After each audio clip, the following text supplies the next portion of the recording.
제73주년 광복절이 하루 앞으로 다가왔는데요. 해방이 된 지 73해가 지났지만 일제강점기 당시 일제의 강제 동원과 원폭으로 피해를 입었던 수만 명의 사람들은 제대로 된 사과도 받지 못한 채 고통 속에서 살아가고 있습니다. 과거사 문제 해결을 위해 종교 시민단체들이 힘을 모아 일본의 사죄를 요구하고 나섰습니다. 조윤정 기자입니다. 8.15 해방 이전 해인 1944년, 여느 때와 다름없이 일을 하러 나갔다가 집에 전화 한 통 남기지 못한 채 일본 나가사키 미쓰비시 조선소로 강제 동원된 김한수 씨. 여러 번의 죽을 고비를 넘기는 등 힘들게 살아 돌아온 김 씨 앞에 놓인 것은 일본의 무책임한 태도와 우리 정부의 무관심뿐이었습니다.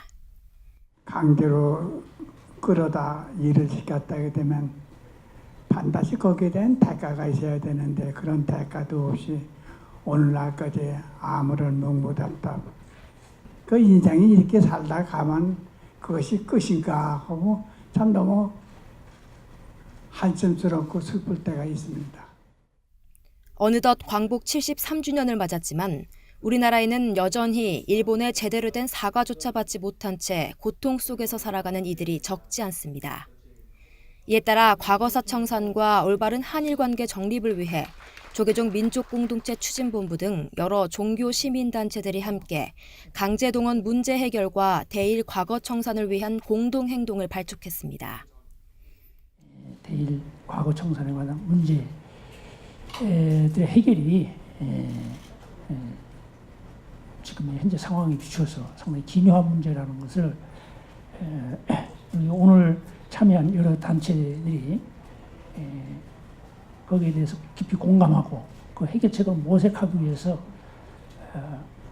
새로운 하나의 어떤 공동행동을 위한 조직을 결성하게 이렇게 됐습니다.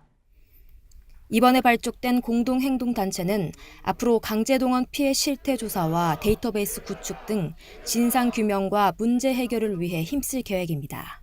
강제동원뿐만 아니라 1945년 일본 나가사키 원폭 투하 당시 피폭을 당해 후유증에 시달리는 사람들도 있습니다. 한국 원폭 피해자 협회와 합천 평화의 집을 포함한 여러 단체들은 서울 외교부 청사 앞에서 기자회견을 열고 일본과 미국 정부의 사죄, 또 우리 정부의 적극적인 관심을 요구하고 나섰습니다. 한국인 원폭 피해자들은 73년 전에 나라가 힘이 없어 10만 명이나 피해를 당하였고 5만 명이나 죽는 희생을 당하였다. 우리 정부는 아직까지 원폭 피해자를 위해 아무런 외교적 역할을 하지 않고 있다. 하루 앞으로 다가온 제73주년 광복절. 광복의 기쁨을 온전히 누리지 못한 채 여전히 아픔 속에서 살아가는 피해자들에 대한 사회적 관심과 지원이 필요하다는 목소리가 커지고 있습니다. BBS 뉴스 조윤정입니다.